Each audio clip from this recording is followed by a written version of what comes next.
कांग्रेस सांसद राहुल गांधी इन दिनों 3 दिवसीय अमेरिकी दौरे पर हैं और अमेरिका के डलास में टेक्सास विश्वविद्यालय में उन्होंने देश में बेरोजगारी का मुद्दा उठाते हुए चीन और अन्य कई देशों की स्थिति को भारत से बेहतर बताया है। वहीं राहुल गांधी के अमेरिका में दिए इस बयान पर आचार्य प्रमोद कृष्णम ने कड़ा पलटवार किया है। जी हां, उन्होंने बातचीत के दौरान कहा, राहुल गांधी को ये बताना चाहिए कि वो चीन के साथ हैं या भारत के, और अगर उन्हें चीन की नीतियां अच्छी लगती हैं तो उनको चीन जाकर राजनीति करनी चाहिए। उन्होंने कहा कि मैं राहुल गांधी के ऐसे बयानों से बहुत हैरान हूं। उन्होंने कहा कि असदुद्दीन ओवैसी भी देश के बाहर जाकर देश के खिलाफ नहीं बोलते हैं और ओवैसी देश के बाहर देश के साथ खड़े रहते हैं। जी हाँ, वो कभी बाहर देश का विरोध नहीं करते, लेकिन राहुल गांधी ऐसे व्यक्ति हैं जो देश के बाहर जाकर देश के खिलाफ बोलते हैं। वहीं पश्चिमी देशों का उत्पादन केंद्र चीन में बन जाने को लेकर दिए राहुल गांधी के बयान पर उन्होंने कहा कि 2004 से 2014 तक 10 साल राहुल गांधी की सरकार रही। इसके अलावा इस देश पर लगभग 60 साल कांग्रेस की हुकूमत रही है और पंडित जवाहरलाल नेहरू, इंदिरा गांधी, राजीव गांधी, नरसिम्हा राव और मनमोहन सिंह ये सारे प्रधानमंत्री कांग्रेस पार्टी के थे।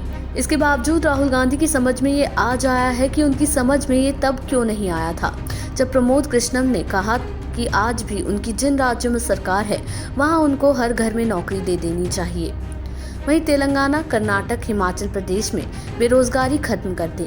आपको बता दें, प्रमोद कृष्णन ने कहा कि आज भी उनकी जिन राज्यों में सरकार है वहां उनको हर घर में नौकरी दे देनी चाहिए।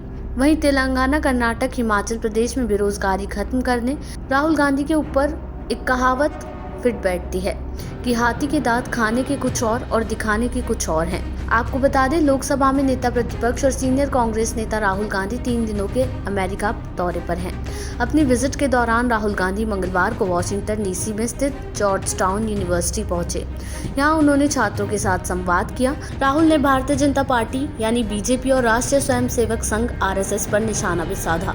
राहुल गांधी ने कहा, चुनावों से पहले हम इस विचार पर जोर देते रहे कि संस्थाओं पर कब्जा कर लिया गया है। RSS ने शिक्षा प्रणाली पर कब्जा कर लिया है और मीडिया और जांच एजेंसियों पर भी कब्जा कर लिया है। हम ये कहते रहे, लेकिन लोगों को समझ में नहीं आ रहा था। फिर संविधान को आगे रखना शुरू किया और जो कुछ भी कहा था वो अचानक से फूट पड़ा। नेता प्रतिपक्ष ने कहा, गरीब भारत, उत्पीड़ित भारत ने ये समझ लिया कि अगर संविधान खत्म हो गया तो पूरा खेल खत्म हो जाएगा।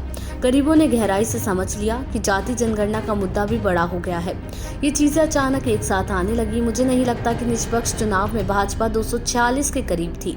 उनके पास बहुत बड़ा आर्थिक लाभ था। उन्होंने हमारे बैंक खाते बंद कर दिए थे। देश दुनिया की ऐसी ही तमाम खबरों के लिए देखते रहें समय डिजिटल।